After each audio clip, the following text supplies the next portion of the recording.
Muy buenas tardes y bienvenidos a esta octava mesa redonda del primer foro virtual sobre turismo en Castilla y León, Fobitur, que bajo el título Retos y oportunidades del turismo en un nuevo escenario está organizado por la Consejería de Cultura y Turismo de la Junta de Castilla y León. En esta jornada de jueves tarde vamos a tratar el tema de la sostenibilidad. Para todas las personas que nos estáis siguiendo, tanto a través de esta plataforma web como a través del canal de YouTube de Turismo de Castilla y León vía streaming, comentaros que podéis interactuar y podéis dejar vuestras preguntas y cuestiones que serán planteadas al final de la ponencia. Para ello, en la parte izquierda de la pantalla hay varios iconos. Tenemos un icono de conversaciones para que podáis saludar, dejar vuestros mensajes y un icono con una interrogación donde podéis plantear vuestras preguntas, preguntas que al finalizar la ponencia pues trasladaremos a los ponentes de la mesa de hoy. En la parte de la derecha de la pantalla hay diferentes formas de visualización de la ponencia. Recomendamos que podáis seleccionar el modo mosaico porque es la forma más fácil y mejor para seguir todas las ponencias de esta octava mesa redonda. Y bueno, para finalizar, comentaros que también podéis seguirnos a través de las redes sociales. Estamos utilizando un hashtag genérico, Fobitur, y un hashtag específico para la mesa de esta tarde, que es sostenibilidad-CYL. Sostenibilidad-CYL de Castilla y León. Y sin más, pues cedo la palabra a Rafael Cruces Portales, que es el coordinador científico de Fobitur. Muchas gracias y buenas tardes a todos. Muy buenas tardes a todos y bienvenidos a esta sesión de tarde de la cuarta jornada del primer foro virtual sobre turismo Fobitur, organizado por la Consejería de Cultura y Turismo de la Junta de Castilla y León. Mi nombre es Rafael Cruces Portales y soy el coordinador del foro y actuaré como moderador de esta mesa redonda.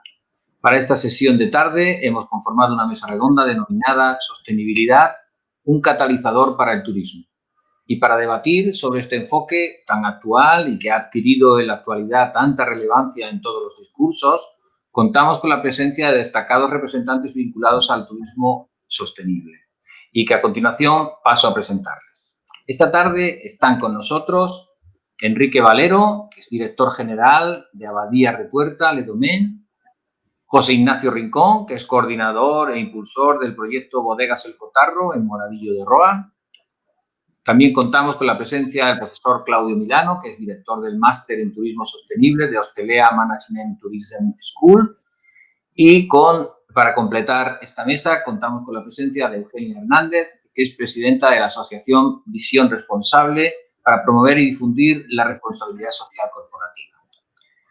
Para comenzar, invitaré a los representantes de los dos casos de éxito, Abadía Retuerta y Bodegas El Cotarro, convocados a esta mesa, a que nos hagan una sucinta exposición de los aspectos más relevantes relacionados con la sostenibilidad de sus respectivos proyectos, para a continuación iniciar el debate.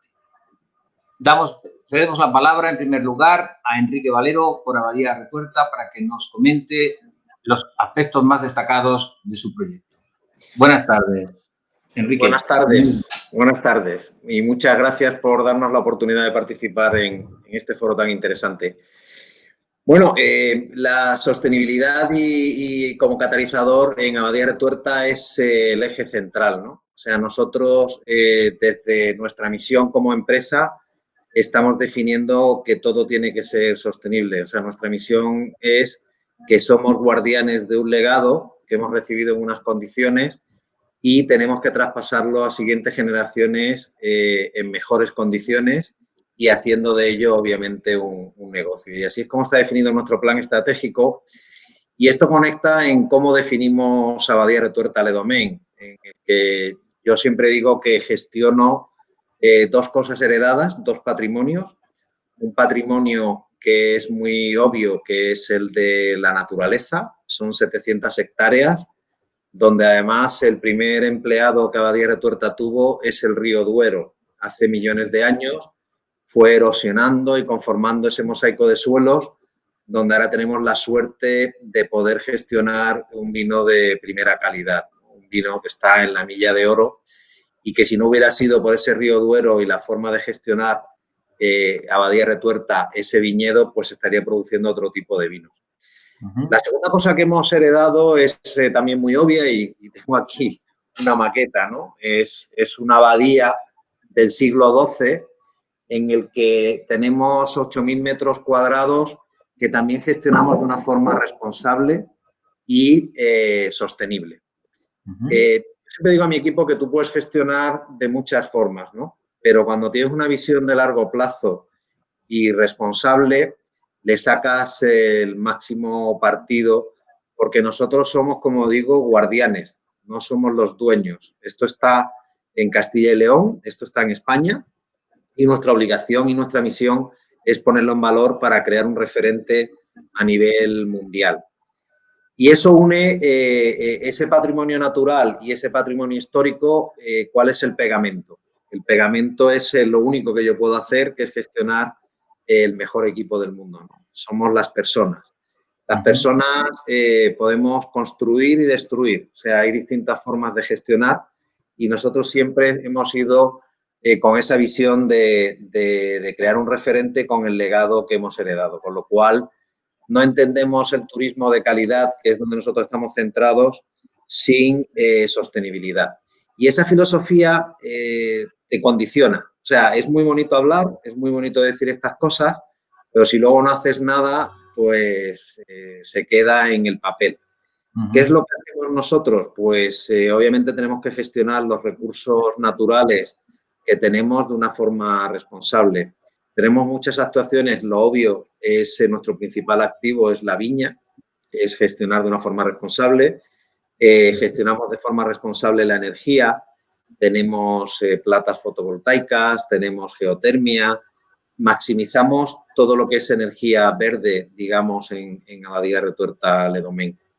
Luego, la forma de trabajar, también tenemos acuerdos somos parte de Red Natura, acuerdos con la FIRE, que es la Fundación Internacional de Repoblación de Ecosistemas. Podríamos tratar la viña con productos químicos, pero preferimos recrear el ecosistema que había hace 9 siglos allí y tener una serie de aves rapaces para controlar los insectos, para controlar las plagas de estorninos y otra serie de cosas, ¿no? También podemos limpiar con productos químicos, pero preferimos recuperar labores artesanas como la del cabrero, o podríamos, tenemos temas polinizadores. Gestionamos todo de una forma muy responsable y la verdad es que es interminable la cantidad de acciones que podemos hacer. Y esto es un tema que a mí me gustaría enfatizar y remarcar, que tiene que venir de la cabeza, digamos, de la compañía y tiene que permear por toda la organización. Hay muchos sellos de muchas memorias. Nosotros ya vamos por la tercera memoria, vamos a presentar la cuarta de responsabilidad social corporativa, ¿no? Donde recogemos todo esto y de ahí salen actividades también sociales, ¿no? Pues como crear ecotalleres para niños. Los niños cuando llegan a la finca obviamente no van a hacer una cata, ¿no? Sino que les decimos, habéis contaminado al llegar en el autobús tanto, vamos a plantar un árbol entre todos, vamos a hacer actividades al aire libre, lo adaptamos a las distintas edades, hacemos vinos solidarios. O sea, el impacto social también es importante en la zona y yo creo que es parte de la sostenibilidad de un proyecto y en Abadía Retuerta lo tenemos muy claro. La buena noticia es que todo esto nosotros lo hacíamos por vocación, no por obligación o no porque ahora esté de moda, sino que llevamos toda la vida haciéndolo así y especialmente los últimos 10 años recogiéndolo con muchos datos, muchos indicadores, que los indicadores te ayudan a poder ver una progresión. O sea, tú no eres sostenible de un día a otro, ¿no? Sino que tienes que ir viendo dónde tienes capacidad de mejora, dónde puedes ir con esa cultura de empresa. Y como decía, la buena noticia es que cuando lo pones todo junto, tiene un doble efecto. Uno, que es motivante para el equipo que trabaja allí, porque siempre va pidiendo más. Por ejemplo, ahora estamos en un proyecto de plastic free en el 2021, o sea, no habrá plástico de un solo uso el año que viene, si Dios quiere, en Abadía Retuerta. Y no sabes la cantidad de plástico que tenemos en las bodegas y los hoteles. Pero claro, si montas un comité que va buscando el plástico, al final acabas desde los amenities del hotel, desde las botellitas de agua de los minibares, desde 1000 cosas que te creías que tú no hacías y al final son, creo que cerca de 18.000 cosas que quitamos en un año. Entonces, al final, si no pones un número, no pones un objetivo, no pones un comité que es transversal, o sea, esto no depende de un solo departamento, no consigues movilizar en la dirección correcta. Y la otra buena noticia es que el turismo está demandando eso. Nosotros, por ejemplo, este proyecto de sostenibilidad o de filosofía o de cultura de empresa, de un mapa que tenemos de 1887, hemos recuperado dónde estaba el huerto orgánico y biodinámico de los monjes, que está en ese mapa. Pues ahora tenemos un huerto que es una de las estrellas en nuestras visitas de enoturismo, porque enoturismo al final son experiencias, son vivencias, y el turismo de lujo va buscando el cómo tú también eres responsable, no solo con el patrimonio que tú gestionas, que es el tuyo, sino también con el impacto que causas en la zona. Antes de ayer, por ejemplo, presentamos un nuevo proyecto que también es sostenible, que se llama Calicata. ¿Y qué es Calicata? Una calicata es la cata que tú haces en el terreno para ver los minerales y el aporte que tienes a la viña, ¿no? Si va a haber viña buena, mala o regular. Pues al final hemos hecho metafóricamente una calicata en Castilla y León y estamos en esa terraza al aire libre, que está muy bien ahora después del COVID o durante el COVID, porque no ha terminado desgraciadamente, con productos de calidad y sobre todo de artesanos de la zona de Castilla y León. Porque tú al final causas un impacto no solo con tu proyecto, sino con toda la comunidad que te rodea. Y básicamente podría estar hablando horas, me has dicho que hable unos 4 o 5 Muy bien, pero muchas gracias. Es el eje de Abadía Retuerto. Muchas gracias. Es muy interesante todo lo que nos has contado y seguro que vas a tener oportunidad de seguir abundando en más detalles. Me quedo con una cosa muy interesante que has dicho, entre otras muchísimas, pero quisiera destacar algo muy importante que has dicho, que es lo respecto a los indicadores, que es muy importante porque aquello que no se mide no se puede mejorar realmente, ¿no? Y entonces eso es, por aquello de continuar siempre avanzando, es muy interesante tener esa intención siempre de evaluar y con la intención de mejorar. Pues muchas gracias. Volveremos contigo pronto, ¿vale? Ahora, Nacho, si eres tan amable, es tu turno para que nos cuentes esa maravilla de proyecto que un día iniciaste en Moradillo de Roa con esas bodegas El Cotarro. Tienes que darle al micro. ¿Me oís ahora? Perfecto, Nacho. Adelante. Cuéntanos. Los problemas de la España rural. Cuéntanos. Bueno, pues os cuento un poco. El proyecto Bodegas de Moradillo nace de cero, de un sueño, ¿vale? Es un proyecto municipal gestionado desde el ayuntamiento. Comenzamos en el año 2015, cuando presento un proyecto global para recuperar todo el conjunto de bodegas que nosotros llamamos El Cotarro. Es un plan de concienciación, protección, mantenimiento, recuperación y puesta en valor, y cuya fase final era abrirlo al turismo, en este caso al enoturismo, dentro de la ruta del vino Ribera del Duero. Entonces empezamos a trabajar en el año 2016. Tenemos la suerte que nos dan el Premio Nacional a Mejor Iniciativa Enoturística por ACEVIN, la Asociación de Ciudades Españolas del Vino, y bueno, eso fue un impulso grandísimo. Es un proyecto que trabajamos con voluntarios de gente de dentro y fuera de Moradillo. Englobamos a un grupo con el que trabajábamos redes sociales. Se hizo una protección para proteger nuestro legado, que en este caso era el conjunto de bodegas que se estaban abandonando. La gente del pueblo empezó a restaurar las bodegas, el ayuntamiento empezó a trabajar el entorno, empezamos a hacer un montón de actividades en torno a las bodegas, todo esto sin haberlas abierto al público, y en el año 2019, en abril, por fin conseguimos abrirla. Daos cuenta que Moradillo de Roa es un pueblo muy pequeño, de 190 habitantes. Para nosotros recibir un día normal una visita de 4 o 5 personas era espectacular. Toda esta historia que creamos hizo la premura en abrir las bodegas. Este era un proyecto que estaba planteado a 8 años y el tercer año ya conseguimos abrirlo. Pusimos una persona en el ayuntamiento para hacer visitas guiadas los sábados y domingos. Buscamos un turismo sostenible, no masificado, porque las bodegas, bueno, el patrimonio que se enseña, que son las bodegas y los lagares, no es del ayuntamiento. Hacemos un contrato de uso o de cesión de uso turístico, donde por contrato no pueden acceder a las bodegas ni a los lagares grupos de más de 12 personas. Nos permite hacer visitas guiadas muy, digamos, muy particulares, donde enseñamos toda la cultura del vino, la cultura tradicional del vino, cómo se elaboraban antiguamente en los lagares de Viga, cómo se pellejeaba, bueno, toda esta cultura del vino, pues ponerla en valor. O sea, que somos un proyecto que acabamos de nacer. Llevaremos unas 1000 visitas o 1000 y pico visitas en este año y, vamos, un sueño. Para nosotros era impensable poder atraer a toda esta gente.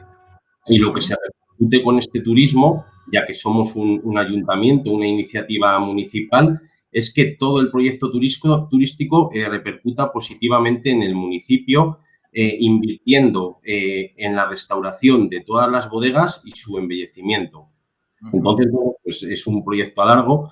Aquí lo que se busca es una continuidad. No solo se busca una rentabilidad económica, sino también una rentabilidad social, una rentabilidad patrimonial. Si conseguimos recuperar el 100% de este patrimonio, que es nuestro objetivo, será increíble, y más en Castilla y León, con la cantidad de rutas del vinos que tenemos, la cantidad de cientos de barrios de bodegas que hay, pues pensamos que es un activo que está ahí, que yo creo que, bueno, que sería buena idea por ayuntamientos, entidades, poner en valor porque puede ser o es ya una seña de identidad en nuestra comunidad. Elaboramos un vino solidario y una cerveza solidaria. El vino se hace con una variedad que es Blanco Albillo. La Ribera del Duero la ha autorizado para hacer monovarietales el año pasado, pero cuando nosotros empezamos era una uva que no se recogía. Entonces, el primer año nos donaron, es una donación que hacen los viticultores, unos 9.000 kilos de uva que elaboramos en un lagar tradicional y todo se comercializa, ¿vale? Se distribuye a varios países. Todo esto se comenzó, el dinero que daba este vino se comenzó a trabajar en todo el proyecto turístico y de conservación, y ahora actualmente este vino ya se distribuye en las visitas. Aparte, hacemos también 2 clases de cerveza, una cerveza con uva tempranillo, que llamamos cerveza de vendimia, y otra con uva albillo. Y lo mismo, son proyectos en el que la gente dona su uva, porque Moradillo es un pueblo de viticultores y, bueno, encantados con el resultado, porque con la visita y con la venta de estos productos municipales, pues, bueno, consigues invertir en recuperación, invertir en proyectos que hacemos para dar a conocer el cotarro. Y, bueno, la cosa más importante que hemos conseguido, que hemos creado otro recurso turístico propio, que es el recurso de nuestra propia historia. El 7 de mayo la Comisión Europea nos dio el premio Europa Nostra por el proyecto de conservación, y eso está haciendo que mucha gente se acerque a conocernos por todo este trabajo que llevamos 5 años y, bueno, para nosotros es un orgullo, porque ya sabemos que en Castilla y León hay decenas de barrios de bodegas, pero, bueno, lo que nos ha dado nuestra identidad y lo que hemos creado nosotros es este proyecto y trabajar en su recuperación. Y, bueno, y nuestro activo más importante es la gente. La gente es la que empuja, la gente es la que genera, la que atrae iniciativas y, bueno, como decimos aquí, la gente es la que mueve el cotarro. Muy bien. Pues muchas gracias, Nacho. Muy interesante también. Felicidades por esos premios, seguro muy merecidos. Bueno, pues si os parece, después de estas 2 exposiciones que eran muy necesarias de conocer, vamos a pasar a debatir a base de una serie de reflexiones, hechas preguntas, y me gustaría lanzar esta primera. Dice: ¿pensáis que la sostenibilidad en general, pero más concretamente en el turismo, le ha llegado su momento maduro en la historia para que se extienda de forma generalizada tanto a las empresas de los diferentes sectores turísticos como entre los turistas? Si os parece, vamos a darle la palabra en principio a Claudio. ¿Qué piensas sobre esto? Gracias, Rafael, por la pregunta y, bueno, gracias a los expositores. Necesitamos esos tipos de casos, necesitamos conocer esos tipos de casos exitosos, donde la sostenibilidad va más allá de lo que durante muchos años se ha entendido como una sociedad meramente ambiental. Antes ¿no? Comentaban los expositores sobre lo importante que es la sostenibilidad social, lo importante, aunque no se ha mencionado, pero seguramente se tomará en cuenta y es algo que se tiene que tomar en cuenta, la igualdad de género, temas como los trabajo digno para los trabajadores en nuestro sector, y lo estamos viendo ahora en este periodo de crisis. Entonces, volviendo a tu pregunta respecto a si ha llegado en un momento maturo, sin duda. Durante mucho tiempo y muchos años pensamos, o sea, desde los años finales 80 que empezamos a hablar realmente de desarrollo sostenible y se empieza a aplicar al sector turístico, hablando de turismo responsable y de turismo sostenible. Venimos aplicando, hay algunas prácticas en varias empresas o en varias realidades y prácticas turísticas, pero realmente hay que poner en valor lo que significa, ¿no? Ser sostenible no solamente desde el punto de vista ambiental. Entonces ahí pasa también por políticas de marketing, pero de marketing sostenible, de storytelling, de contar esas historias. Por eso empecé mi pequeña intervención diciendo lo importante que es conocer esos tipos de realidades, porque muchas veces quedan al margen y realmente nuestro sistema global y económico global, las grandes multinacionales y la concentración del capital hace que pequeñas y medianas empresas, y sobre todo realidades económicas que trabajan en el sector del turismo no puedan dar a conocer, o por lo menos no tengan la misma fuerza para dar a conocer esta realidad. Entonces, sin duda, llegamos a un momento de madurez para lo que significa la sostenibilidad, aunque me preocupa realmente, por ejemplo, antes se comentaba el tema del plástico, a cómo hemos vuelto atrás durante esa pandemia, esa crisis sanitaria, al uso de plástico de un en inglés, ¿no? El plástico of one use, ¿no? De plástico de un solo uso. Y lo estamos viendo, yo desde Barcelona, Cataluña, estoy seguro que desde la España rural, de Castilla y León y de otras ciudades del Estado, estamos viendo, por ejemplo, un paso atrás en ese sentido. Con lo cual, si de un lado, sin duda, todo el debate que hoy en día tenemos sobre el turismo de proximidad, lo importante que es conocer estas realidades y prácticas turísticas en términos de enoturismo, agroturismo. De otro lado, también nos tiene que preocupar en general a toda la maquinaria, a toda la maquinaria turística de España y de nuestras diferentes comunidades autónomas, algunos pasos atrás que estamos dando. Y lo digo para ponerlo sobre la mesa. ¿No? Entonces, sin duda, sí, perfecto.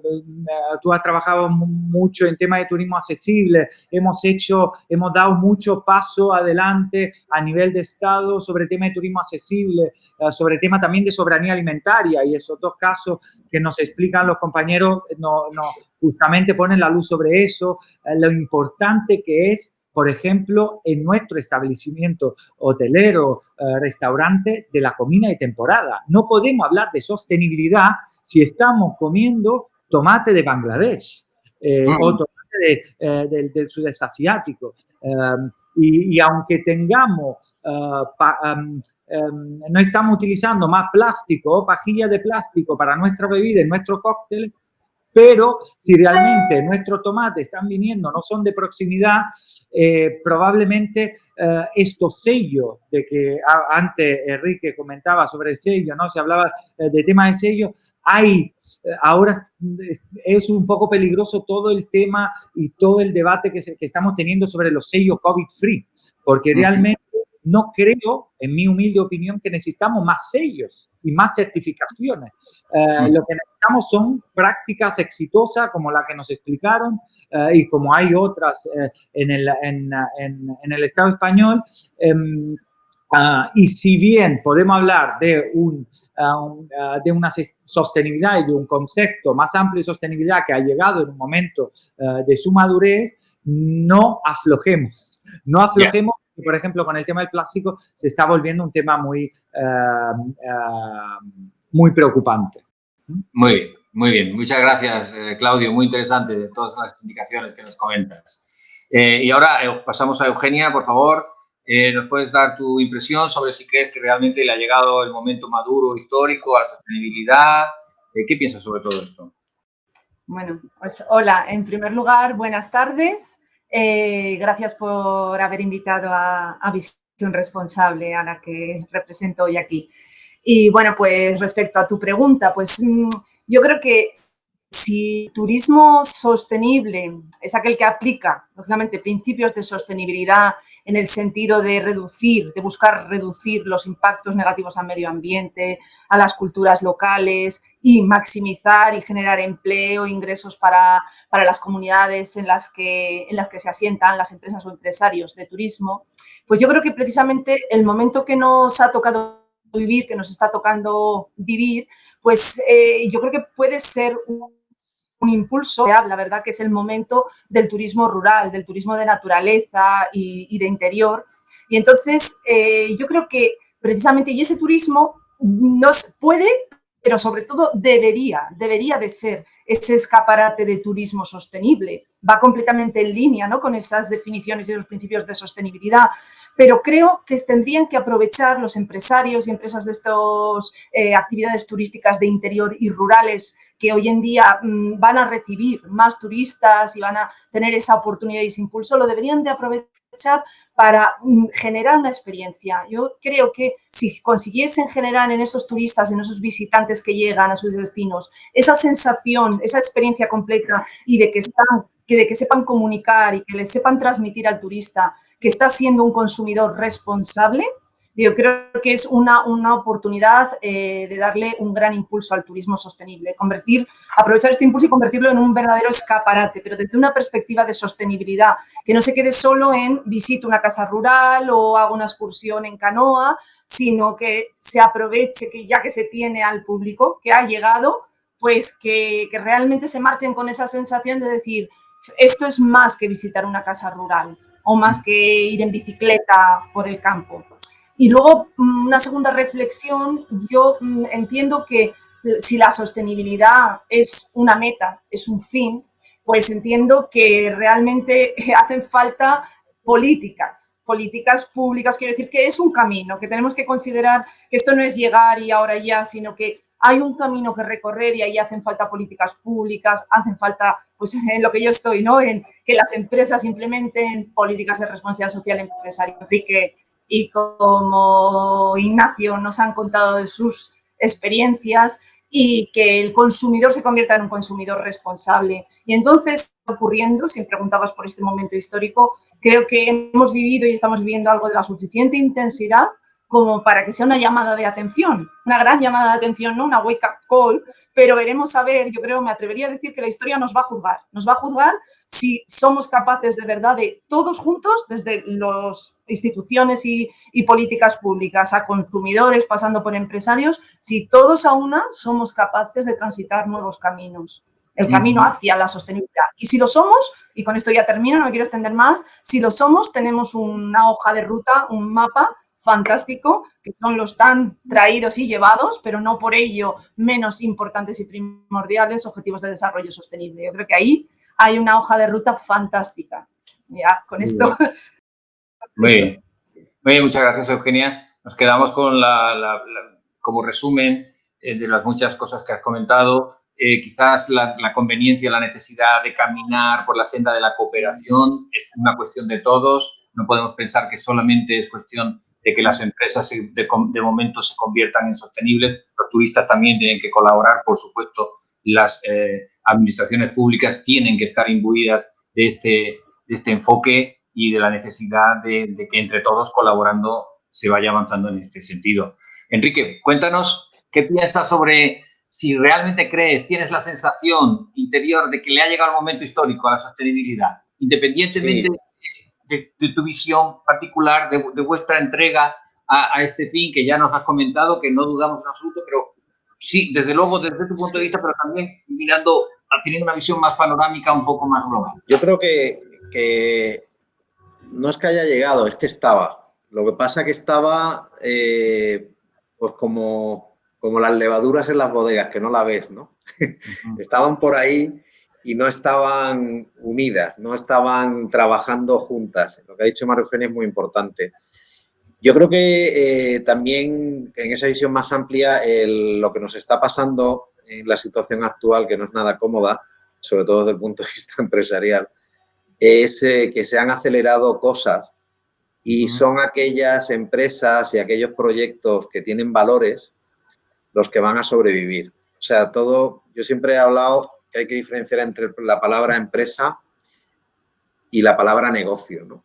Y yo creo que ahora, más que nunca, se ve esa solidaridad, pero no solo en lo que dice la gente, lo que hace y tal, sino en que nos necesitamos unos a otros. Hay que pararse y ver qué es lo que ha pasado en el mundo. Y cuando tú tienes valores y hablas, como decía también Claudio, de integrar, de conciliar, de sostenibilidad, todo eso es sostenibilidad, ¿no? Yo creo que también se empieza a ver, y eso no está nada maduro, y yo soy un obseso de la formación, ¿no? Yo creo que ahí, aparte de las ayudas públicas, que sinceramente hay veces que parece que estamos en España, que nos caigan, ¿no? Yo he vivido fuera de España y lo que hay que hacer es pedirlas, pero no pararse, ¿no? Hay que formar a la gente. O sea, si nos creemos las cosas, y yo me creo mucho, aunque no soy de Castilla y León nativo, digamos, pero ya soy adoptado. Hay muchas cosas en España y en Castilla y León en particular que son sostenibles. Yo la frase que diría es, o por lo menos la que yo digo ya bajando a mi sector y a mi empresa, al turismo y a Badia Retuerta de Domén y a la viña y tal, es que lo importante no es lo que haces, sino cómo lo haces. Y esa parte es muy importante. Y luego tenemos, yo creo que lo ha mencionado Eugenia, es que se cortaba un poco la voz, hay una hoja de ruta que ahora nos lo marcan los Objetivos de Desarrollo Sostenible. No reinventemos la rueda, o sea, ya nos han marcado de Europa y ya han discutido durante mucho tiempo en esos 17 objetivos. Intentemos bajar cada uno qué hacemos por esos 17 objetivos, que están bastante bien, por cierto. Y te obliga a trabajar. Nosotros, por ejemplo, hemos creado un dashboard, un cuadro de mando que se llama FMS. Y FMS es financiero, porque la primera sostenibilidad es que tu negocio sea sostenible, porque si no, no dura en el tiempo. Luego es medioambiental, que es la M, cómo trabajas, lo que decía, no lo que hacemos. Y el objetivo no es solo el financiero, sino cómo lo hacemos y cómo cuidamos el medio ambiente. Y la S es social, es qué impacto tu negocio tiene en la zona, pues como decía también Claudio, pues con productos de proximidad o con artesanos o con cabreros o con lo que sea. Cada uno seguro que si nos paramos a pensar lo que en esta vida a veces, que es lo único bueno del COVID, vamos muy deprisa y no nos paramos a pensar, y hay que pararse a pensar cómo estamos impactando para que lo que nosotros hacemos nos trascienda. O sea, yo siempre digo que nuestro proyecto no es nuestro y por eso está muy bien la misión nuestra, es de España, es un legado. Entonces, ¿cómo eso sobrevivirá? Si tú tienes valores y tienes bien los objetivos y te va funcionando, si no vas corrigiendo, te sobrevivirá. Y no estamos aquí para que esto funcione durante 3 o 4 años. Estamos aquí para que esto esté mínimo otros 9 siglos, que es lo que yo digo en la Badia. Muy bien, muy bien. Muy interesante un montón de cosas de las que nos comentas, pero me quedaría con la importancia que le has dado a la educación. La necesidad realmente de que cale en el aspecto formativo, esa necesidad de estar sensibilizados, de saber que es una cuestión de todos y para eso nada como la educación para hacerlo avanzar. Muy de acuerdo, muy de acuerdo. Nacho, ¿qué piensas? ¿Qué piensas tú desde un pueblecito pequeñito donde a veces pues, sí tiene uno la sensación de estar un poco como apartado del mundo, ¿verdad? Y sin embargo estáis con esa convicción de la sostenibilidad.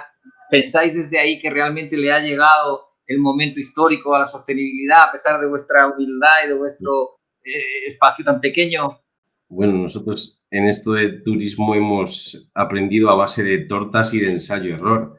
Yo creo que cada vez la gente demanda más proyecto con alma y nosotros lo hemos demostrado. En nuestro proyecto de turismo hemos enseñado tal como somos, nos hemos dado a conocer por redes sociales de una manera humilde y hemos llegado a mucha gente. Yo pienso que va a ser un avance lento, porque bueno, aquí en España el turismo de sol y playa igual es menos compatible con la sostenibilidad, pero yo creo que, por ejemplo, nuestra comunidad, Castilla y León, sí que puede ser pionera en un turismo sostenible porque tiene un patrimonio cultural que es increíble y un patrimonio natural igual espectacular. Entonces, yo creo que ahí, en proyectos más pequeños, en proyectos más comunitarios, sí que se puede desarrollar proyectos sostenibles. Y luego los grandes cambios, yo creo que siempre se han hecho desde las bases. Si la gente al final reclama un cambio, igual que hace años empezamos con el reciclado y al final se nos metió a todos en la cabeza, pues esto es algo que llegará en el tiempo, pero no creo que sea rápido, pero vamos, supongo que todo nos irá calando y reclamaremos estos proyectos que al final, pues eso, son sostenibles y hacen un bien a la comunidad y al medio ambiente. Entonces, bueno, veremos cómo evoluciona. Sí, quizás no hay que confundir el que quizás podamos estar de acuerdo en que le ha llegado su momento histórico con que lleve el ritmo deseable de avance, lo cual son cosas diferentes, ¿no? Sería muy deseable que fuera la velocidad que sería de desear, pero bueno, esa es otra cuestión. Precisamente enlazando un poco con este último comentario que os he hecho, os hago la siguiente pregunta. Desde vuestra experiencia y conocimiento sobre la materia, ¿pensáis que es compatible una economía de crecimiento constante y continuo con una política de sostenibilidad aplicada a los recursos turísticos?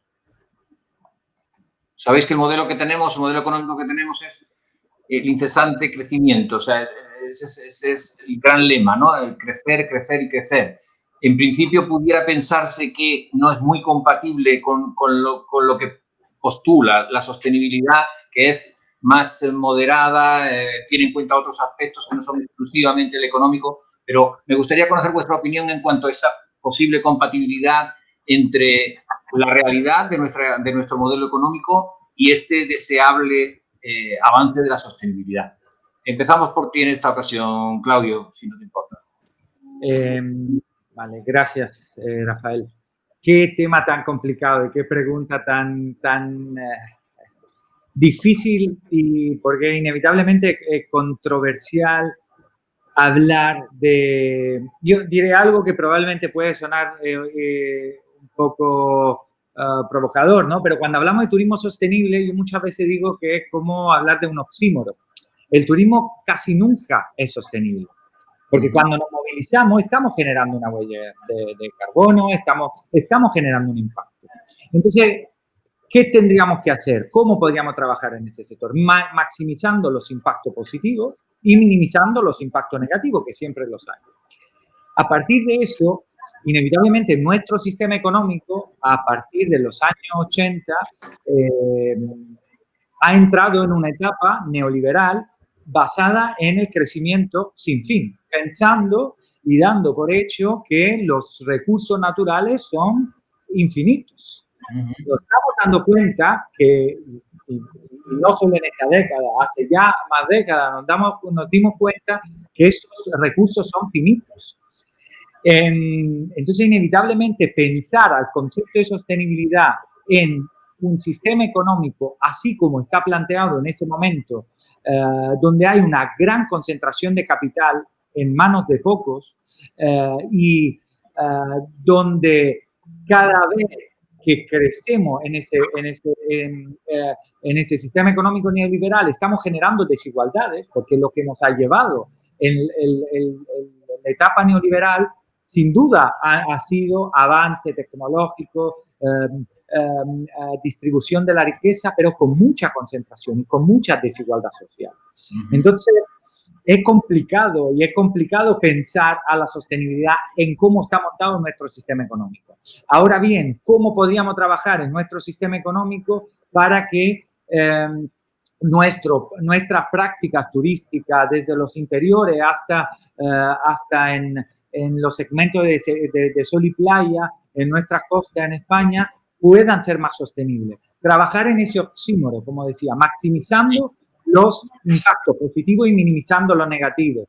Entonces, Claudio, perdona, si me permites, por centrar un poco más aún la pregunta y también para que sirva al resto de participantes,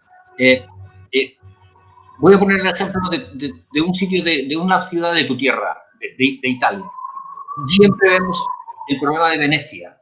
Venecia es una joya, es una maravilla, pero hasta los mismos venecianos se quieren marchar a causa del overturismo. O sea, esta sobrecarga tan excesiva pone de manifiesto que eso no puede seguir así.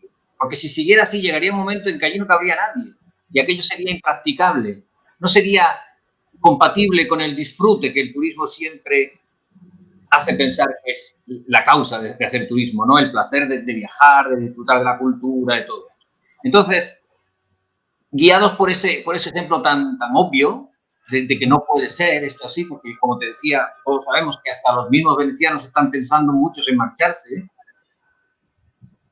parece como si fuera incompatible, ¿verdad? O hay que renunciar, o habría que saber renunciar, ganar en calidad, pero renunciar a esa sobrecarga tan exagerada, que es lo que, por otra parte, el crecimiento económico siempre nos está invitando a hacer, ¿verdad? Sí, no, es que el ejemplo de Venecia, o lo que podríamos llamar el síndrome de Venecia, es emblemático en este sentido.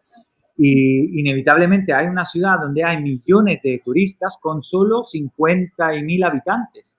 Y muchos de ellos han sido desplazados, se han movido a otra ciudad, que es Mestre, que es la ciudad a pocos kilómetros, donde hay vida social. Entonces, lo que ha sucedido en muchos de esos contextos saturados, o sea, a nivel de saturación turística, es que al final la reproducción económica ha sustituido lo que podríamos llamar la reproducción social, de la vida social. Entonces, inevitablemente, cuando los turistas y la experiencia, antes hablamos de experiencia gastronómica, sentido, el turismo de sentido, donde la gastronomía toma mucho peso en este ámbito, pretende autenticidad. Y en esos contextos sobresaturados, inevitablemente no encontramos esta particularidad, estas especificidades locales. Entonces, lo que tocaría, pero es muy complicado, y ahí tendríamos que ir de la mano comunidades locales, sociedad civil, asociaciones, cooperativas, el sector empresarial, las pymes y la política pública para gobernar. Y también cuando se hablaba de indicadores, tú lo mencionabas, intentar y empezar a medir por otros tipos de indicadores. Durante mucho tiempo, el modelo del turismo sol y playa y de masa en España se ha basado en maximizar los beneficios en tema de aumentar récord tras récord el número de turistas y beneficios. Pero realmente nos hemos olvidado, hemos dejado de lado dónde están trabajando nuestros estudiantes de turismo de todas las universidades de España. Hay igualdad de género en los directivos, en qué tipo de trabajo estamos generando, si tanta riqueza genera el sector turístico. Bueno, hemos perdido a Claudio. Bueno, mientras lo recuperamos, te traslado la pregunta a ti, Enrique. Sí. Como empresario, ya sé que no tienes el problema, no estás en Venecia, no tienes ese problema tan exorbitado, ¿no? Pero recuperamos el sentido de la pregunta. ¿Crees que es compatible? Porque como empresario seguro que estás pensando en crecer, pero no. ¿cómo compatibilizas? Yo, aunque no te lo creas, llevo 11 años en Abadía Retuerta y lo que hice fue reducir el número de botellas y el número de turistas. Y eso lo ha hecho sostenible. No, es muy interesante. Entonces, yo lo primero que le propuse a mi consejo de administración era cambiar el modelo y me lo aceptaron y gracias a eso estamos trabajando de una forma mucho más sostenible, mucho más rentable y mucho más gratificante. Y es lo que también propongo para Valladolid y para Castilla y León. O sea, yo creo que a la pregunta la respuesta es sí es compatible. Lo que pasa es que hay que definir muy bien el modelo. Yo sí soy liberal en el sentido de que obviamente tenemos que seguir creciendo, digamos, como país, como marca, como zona, como empresa, pero hay dos modelos o varios modelos, pero uno es el del volumen, y estoy de acuerdo con lo que decía Claudio, y el volumen acaba molestando al ciudadano, destrozando la autenticidad. Y lo que os decía antes, yo creo más en los valores, en lo auténtico y en que eso se controle. O sea, yo creo en un turismo de calidad y un turismo que ahora yo creo que va a crecer de interior y un turismo de proximidad y un turismo de autenticidad y de naturaleza. Yo siempre digo que puedo estar diciendo palabras sobre Valladolid hablando de turismo y no hablo ni de visitantes, ni de turistas, ni de cubiertos, ni de tal. Y hablo de sostenibilidad, de contribuir a la sociedad, de generar y recuperar patrimonio, de mantener el paisaje. Y podríamos estar hablando horas y horas y no te hablo de ningún KPI de ADR, de Average Length of Stay o de lo que sea, ¿no? Sino, yo creo que España tiene ahí una asignatura pendiente y Castilla y León puede ser o debe ser uno de los protagonistas. Yo soy de una ciudad que es Sevilla, donde el turismo es muy importante. No voy a decir que sea Venecia, pero sí es verdad que empieza a crecer demasiado. Yo creo que los crecimientos son siempre buenos, siempre y cuando sean ordenados. Y sobre todo, no hay que hablar solo de volumen, que eso nos mata en España. Nos mata en el sector del vino el tener el viñedo más grande del mundo y se nos llena la boca, pero luego, Claudio, entiendo que eres italiano y los franceses, el precio medio es el doble o 5 veces más, ¿no? Y lo que hay que hablar es siempre de lo que hagamos, tiene que ser de calidad, tiene que ser sostenible, tiene que ser auténtico, tiene que ser valorado. A mí, que vengan a verme y no haya un retorno para nada, y vuelvo a lo que digo siempre, lo mencionabas antes en mi anterior intervención, ¿cómo te formas tú y a tu propia empresa si ese turismo no es de calidad? Si el precio de la habitación o el precio de la comida o el precio de la visita o del vino o del pan o del queso no paga el coste, ¿cómo vas a seguir creciendo sosteniblemente? Y en España nos mata el ser muy de volumen y el no creernos lo que tenemos mucho y bueno. Ok, muy bien. Muchas gracias, Enrique. Muchas gracias. ¿Qué piensas sobre esto que estamos comentando, Nacho? Ahí desde Moradillo, imagino que queréis crecer, pero ¿cómo compatibilizáis estas dos cuestiones, ¿no? Crecer, pero manteniendo la sostenibilidad. ¿Cómo lo compatibilizáis? A ver, nosotros lo tenemos más fácil porque al ser un proyecto municipal no tienes esa obsesión para crecer. Sabes que necesitas un mínimo de turistas para tener a una persona contratada y que el proyecto siga adelante y no tienes esa obsesión de crecer. Perdona, Nacho, pero ¿no sentís esa necesidad casi habitual, casi constante en todo el mundo de marcaros objetivos de crecimiento? Es decir, pues este año vamos a tener tantos más, ¿sí o no? A ver, nosotros tampoco estamos en condiciones para fijarnos unos objetivos. Entonces, porque claro, tú date cuenta nuestro proyecto cómo es y lo complicado que es traer gente. Yo he hecho visitas a las bodegas de una persona. Claro, aquí se junta que unimos el amor de nuestro pueblo por el turismo. Yo me acuerdo que cuando fijamos el precio de la visita en el ayuntamiento en pleno a 10 euros la visita, la gente se echaba las manos a la cabeza diciendo, pero ¿cómo vais a cobrar 10 euros? ¿Qué consigues, digamos, en vez de yendo a volumen, yendo a precio? Que segmentas muy bien la gente que va a venir a verte. Te quitas todo aquel turismo que sabes que va a venir por un precio barato de 1 euro, 2 euros que no te interesa, te centras en un turismo, en este caso es nuestro el turismo del vino, enoturismo, y con eso conseguimos poder dar visitas de 4 o 5 personas y hacerlas rentables, porque tenemos, no es un precio elevado, pero bueno, es un precio, digamos, que se mantiene como otras bodegas de Ribera del Duero y nosotros no tenemos el potencial que ellos ni la fama, pero que nos permite ser rentables y nos permite con poco volumen y gracias a esos 2 proyectos de vino y cerveza no tener que recurrir a traer gente a lo loco, a realizar excursiones con autobuses.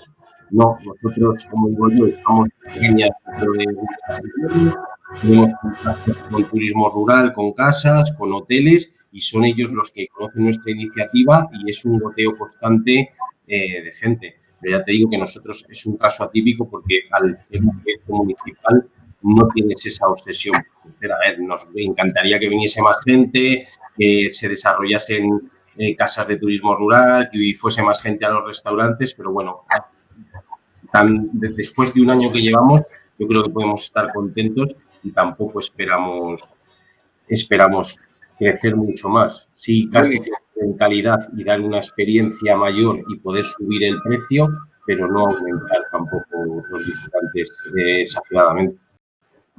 Muy interesante esa visión, muy acertado. Eugenia, ¿qué piensas sobre esta cuestión de la compatibilidad entre el modelo económico y la necesidad de avanzar en sostenibilidad? Bueno, pues desde la responsabilidad social empresarial, realmente el empresario, la empresa turística que implemente políticas de RSC o RSE, claramente va a estar, si la implementa de verdad, al estilo de lo que Enrique nos ha contado, lo que ocurre es lo que él bien ha dicho. Quiero decir, le tiene que plantear a los dueños o a los accionistas, al Consejo de Administración, un nuevo modelo empresarial, porque eso implica una nueva estrategia. Es realmente, es decir, es, ¿no?, como en la ABC de la RSC es, en primer lugar, implementar un diálogo constante con todos los grupos de interés. Entonces, ya no están solamente mis accionistas o los dueños si es una pequeña empresa, una pyme, sino que ahora mismo ya tengo que mirar hacia los empleados, con lo cual voy a tener que llevar a cabo políticas de buenas condiciones laborales, de conciliación. Voy a tener que cambiar ese modelo, voy a tener que cambiar mi modelo con los proveedores, me voy a preocupar de cómo son mis proveedores, cómo impactan, con la comunidad local, con, bueno, pues el modelo pues porque lo tenemos hoy aquí en la mesa, claro, del Cotarro o de Abadía Retuerta. Es decir, miramos alrededor y entonces tenemos que, si de verdad hay una responsabilidad social empresarial realmente implementada, medida y reportada y comunicada, eso es incompatible con el modelo de volumen, de cantidad y a cualquier precio. Quiero decir, porque ya sabemos, esos modelos turísticos, pues bueno, pues lo que ha dicho Claudio, de Venecia, lo que has comentado, lo que has introducido, es eso. Es decir, destruir el paisaje, destruir el entorno. Esto no, y el turismo natural y el turismo rural, pues lo que hablábamos al principio, ¿no?, como arrancábamos esta tarde, es una gran oportunidad. Y Castilla y León en esto, ya que estamos en Castilla y León y haciéndolo desde la Consejería de Cultura y Turismo de Castilla y León, pues tiene una oportunidad de oro para ser como un modelo, un faro guía en sostenibilidad. Pero también yo creo que en los turismos de sol y playa también se puede aplicar, se puede y se debe aplicar. Lo que pasa es que hay que repensarlo todo y hay que ser valientes, es lo que hablábamos.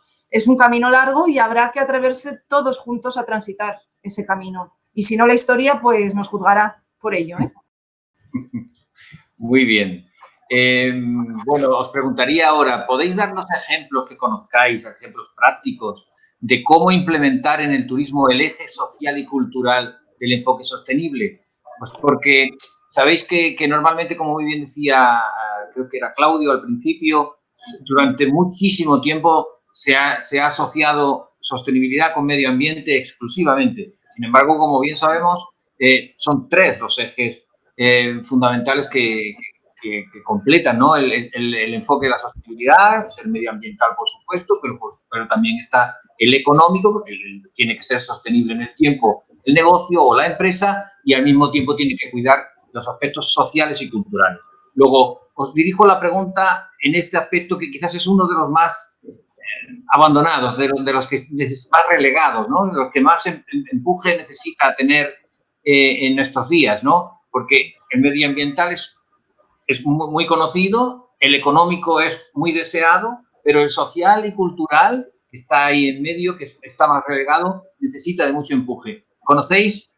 ¿Nos podéis comentar ejemplos prácticos? O si no los conocéis, que lo tengáis en mente, de forma que se pudieran poner, que se pudieran implementar medidas que desarrollaran este eje concreto de lo social y lo cultural. Por ejemplo, empezamos por Claudio. Estoy completamente de acuerdo contigo cuando comentas que esos son los ejes de la sostenibilidad que se dejan muchas veces de lado. Pienso, si tengo que mencionar algún caso, tema, por ejemplo, de la red de Cayuga Collection en Costa Rica, que son unos resorts ecosostenibles. Lo que hacen, por ejemplo, es trabajar con las comunidades locales a través de cursos y capacitaciones e intentar emplear la comunidad local no solo en el departamento de housekeeping, ¿no? Pero más bien en la recepción como contables, y eso viene con un concurso de capacitaciones que, por ejemplo, el Cayuga Collection hace sobre el territorio, en ese caso en Costa Rica.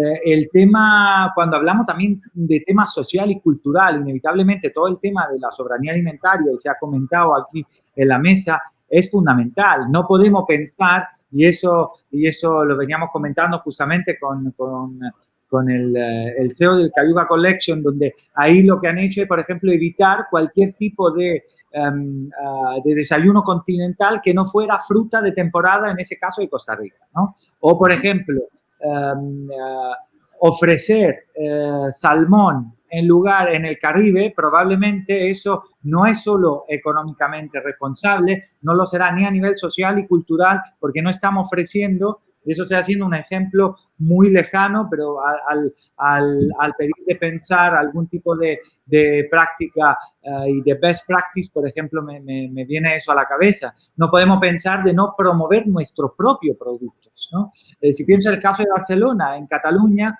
en el Parque Agrari del Prat, muy cerca de Barcelona, donde está el aeropuerto, que me imagino que conoceréis, hay un parque agrario muy famosa, ¿no? La alcachofa del Parque Agrari del Prat, ¿no? Hace unos años nos vino a dar una charla al Hospitalet Carlo Petrini, quien empezó todo el tema del slow food, y justamente hablaba de hay que explicar, por ejemplo, cuando hablamos de hay que explicar a los consumidores el impacto social y cultural de consumir local, ¿no? A nivel económico. Entonces, tenemos que trabajar sobre más frentes, y muchas veces lo que puede parecer no solamente un impacto económico, puede ser un impacto social y cultural, porque está valorizando la cultura y la identidad local, muchas veces el patrimonio intangible, aquello que no se ve. Pensamos a otro caso, y ahí termino para pasar la palabra, al caso, por ejemplo, a la política de gastrodiplomacia peruana, ¿no? Me voy otra vez del otro lado del charco, ¿no? Como dicen, del otro lado del océano, donde la política de gastrodiplomacia no solo ha revalorizado la comida peruana, ha hecho también que la identidad cultural peruana se valorice, y la propia sociedad peruana se sienta mucho más orgullosa de su propio producto. Con lo cual, algo que puede parecer solo económico, al final acaba teniendo un gran impacto también desde el punto de vista social y cultural. Ahí lo dejo porque veo que Isabel no se me ha parado a media de intervención. Así que... Muy bien, muy bien.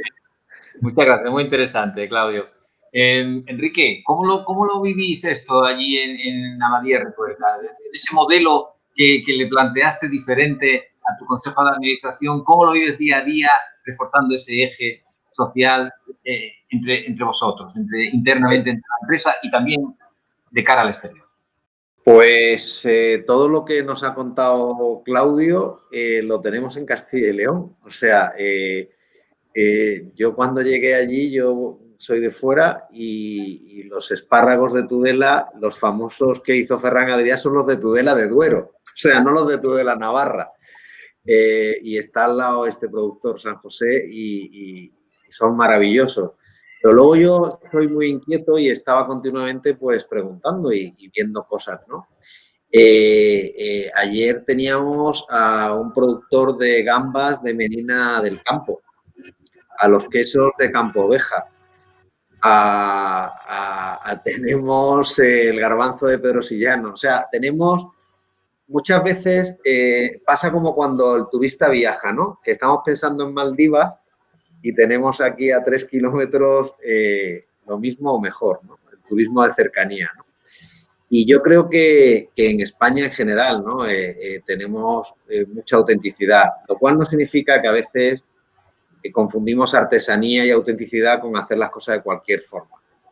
Yo, por ejemplo, recibo huéspedes el 60% prácticamente son de fuera y es un precio alto, digamos, para el español, pero les mando a ver hacer un queso, por ejemplo, o actividades con museos en Valladolid o con la guía de Valladolid Mara, que ya es íntima amiga, ¿no? Porque le mandamos gente porque la gente, el objetivo para mí sería en Castilla y León poner en valor todo lo que la historia, la naturaleza, nuestra cultura, esa hospitalidad española nos ha dado, ¿no?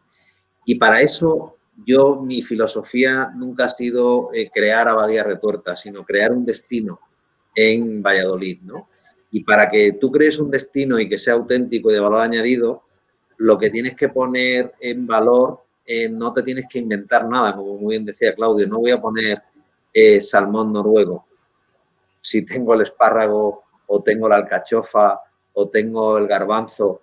Ahora, eso sí, mi chef con estrella Michelin pues lo interpretará para ponerlo. O sea, al final la gente va buscando experiencias, vivencias, pero de calidad. O sea, lo que no quiere es, yo si voy a Noruega no me voy a tomar un cocido madrileño, pero no quiero estar comiendo salmón todos los días de la misma forma.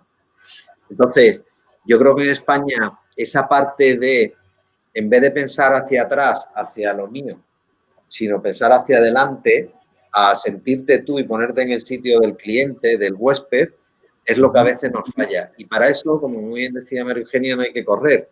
O sea, tú al final, tú eres lo que eres. Como yo digo, yo soy bajito y tengo el pelo blanco. Eso no lo puedo cambiar, o me puedo teñir, pero es que entonces tendré que buscar cuáles son mis puntos fuertes para poder destacar en lo que sea, ¿no? Entonces, al final, España en general, pero Castilla y León en particular, y donde yo estoy en Valladolid, yo creo que tiene muchísimas más cosas de las que necesitamos para hacer ese canasto tan bonito.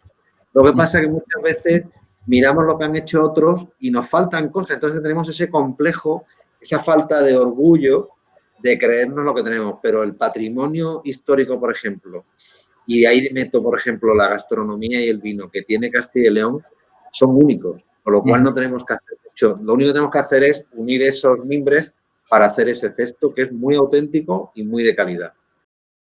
Muy bien, muy bien. Nacho, antes nos has comentado un poco de paso, creo yo, la respuesta a esta pregunta de cómo lo hacéis allí en Moradillo, ¿no? Dado que nos comentabas de que todo el pueblo está bastante implicado y tal, pero por favor, si nos puedes matizar un poco más esto. Claro. Bueno, nosotros es todo un poco auténtico, digamos, porque, claro, nosotros el vino que degustan en un lagar es un vino natural, que la uva es nuestra, de los viticultores de Moradillo, se hace en un lagar.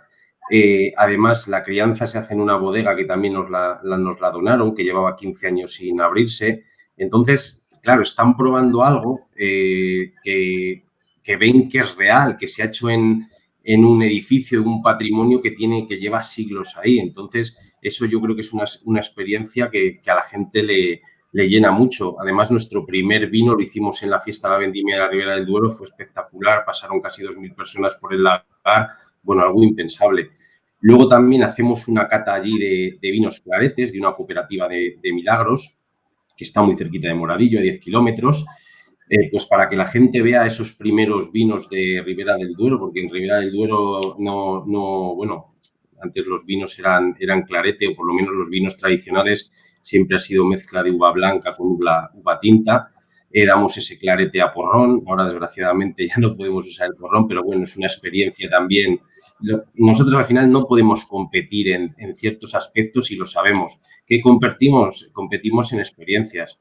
Luego también damos una degustación de queso, que es un queso artesano, queso Vidal, de un pueblo de aquí de Burgos de Oquillas, que su familia también procede de Moradillo.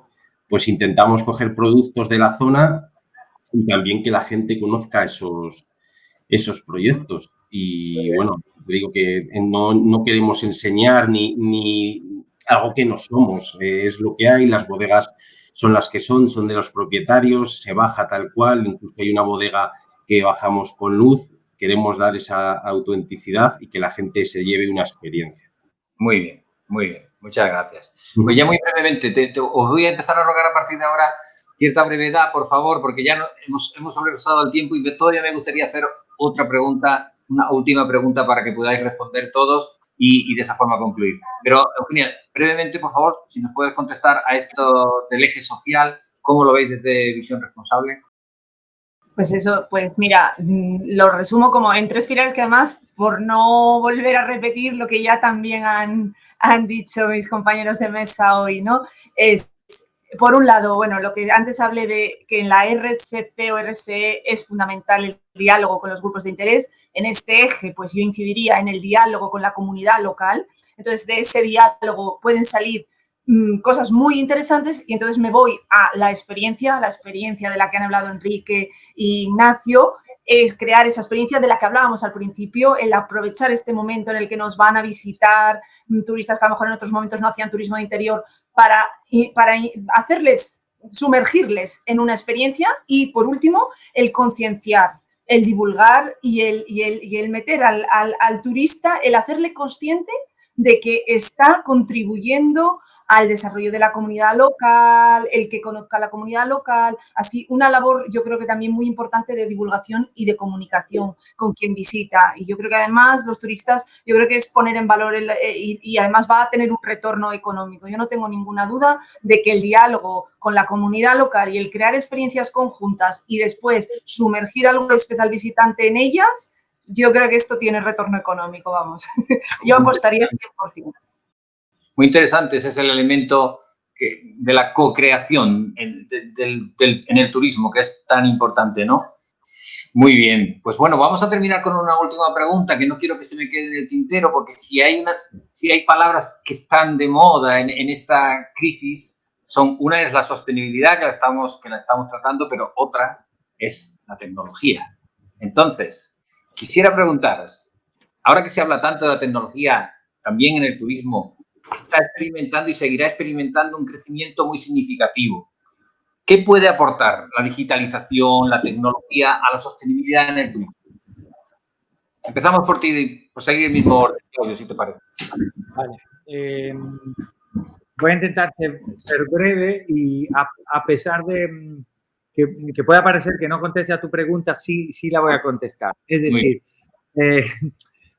hago una crítica al utilizo de la tecnología. ¿En qué sentido?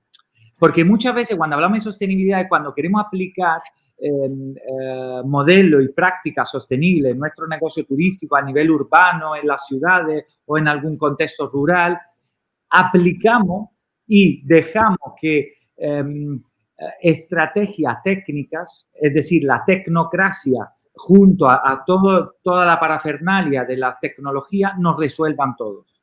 Inevitablemente, si bien necesitamos la tecnología, hay algo que no podemos dejar de lado, que es la voluntad política y las decisiones políticas.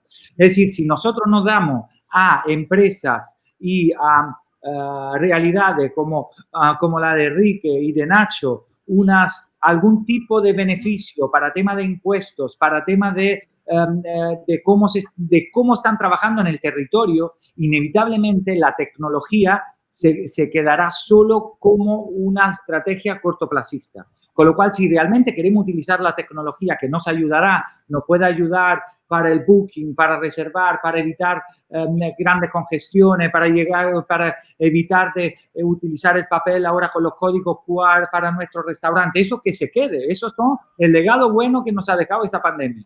Hay muchos, ¿no?, que nos podrá llegar. Pero por otro lado, necesitamos acompañar esta tecnocracia con decisiones políticas y beneficio o algún tipo de ayuda a través de decisiones políticas, de ordenanzas municipales, para aquellas realidades económicas, para aquellas empresas que lo están haciendo bien y además para fomentar que nuevas empresas entran en la filiera turística haciéndolo bien, porque haciéndolo bien tendrán algún tipo de beneficio. Antes hablaba de impuestos, podrían ser otros, ¿no? Entonces, que se acompaña la tecnología junto a decisiones políticas.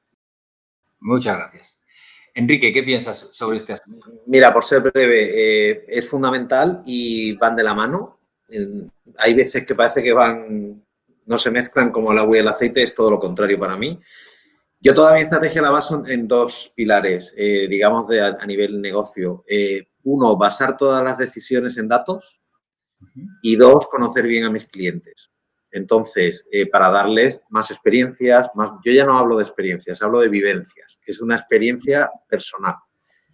Entonces, si no tienes tecnología, no puedes primero saber rápidamente y que sea transversal. O sea, la información no es solo para el CEO, no es para mí, es para toda la organización, porque así genera transparencia y agilidad y que todo el mundo sepa cómo contribuye al todo, ¿no? Y esa parte es fundamental, pero sobre todo esos datos también están fuera. Yo iba a añadir en las preguntas anteriores y conecto con esta, que es fundamental todo lo que estamos hablando cuando se empieza a incorporar la generación Z al turismo. O sea, mi hija más pequeña tiene 16 años, no tiene absolutamente nada que ver con la mayor que tiene 22 y ni mucho menos conmigo. Ya vienen educadas en sostenibilidad, en compartir, en valores, en planeta, en todo lo que estamos hablando. Y han nacido con esto en la mano. Y todo lo hacen y lo comparten y todo se ve. Con lo cual, la tecnología, por supuesto, no me voy a enrollar ahora con todo lo que aplicamos en el hotel, en la bodega y tal. Estoy hablando ahora del negocio turismo. Es fundamental para eso, para que sea una compañía transparente, que conecte también con sus grupos de interés, como decía muy bien María Eugenia, y pueda hacer la cadena de valor o toda completa, o sea, pueda llegar de arriba a abajo, puedan medir cosas y dos, para entender a tu cliente que está por ahí y ahora es más fácil que nunca llegar a él. Muy bien, muy interesante. Eso de conocer al cliente es muy necesario y puede ayudar mucho la tecnología, ciertamente. Nacho, ¿qué nos puedes contar de qué estáis haciendo? ¿Cómo lo ves esto de la tecnología allí? ¿Estáis trabajando en la tecnología junto con la sostenibilidad? ¿O qué piensas al respecto? Igual sorprende un poco. Bueno, la tecnología, nosotros estamos vivos gracias a la tecnología. Empezando por las redes sociales, que si no, vamos, no hubiese pasado nada de esto, ni yo estaría hoy aquí con vosotros.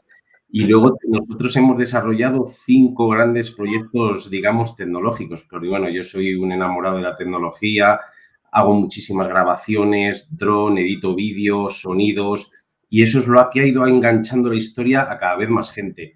Nuestra primera medida que hicimos, aprovechando que hicimos una cartografía y planimetría del barrio de Bodegas, hicimos un barrio de bodegas en 3D, que tú es un link que lo ves y es espectacular porque ves todo el barrio de Bodegas. Es el único 3D del barrio de Bodegas que hay en España, estaría casi seguro, ¿vale?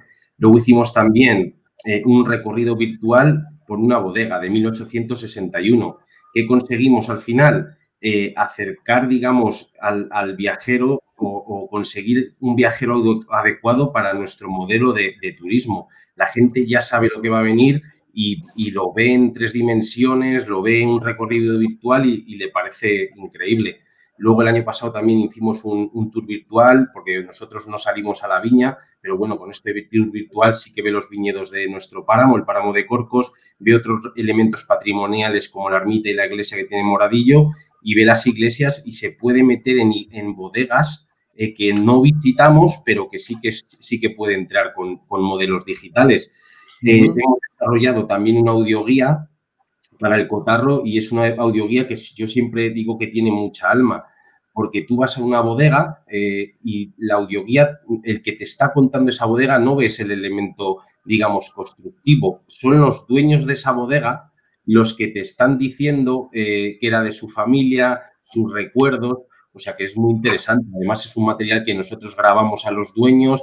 Es algo que igual ahora no tiene valor, pero dentro de 12, 15 años, cuando pase el tiempo, todo ese valor sentimental para la gente de Moradillo va a ser espectacular. Y que la gente pueda ver las bodegas y saber lo que hay dentro y que te lo cuente su propietario, pues nos parecía súper importante. Y bueno, y ahora estamos en un proyecto, queremos hacer también un 3D de un lagar tradicional.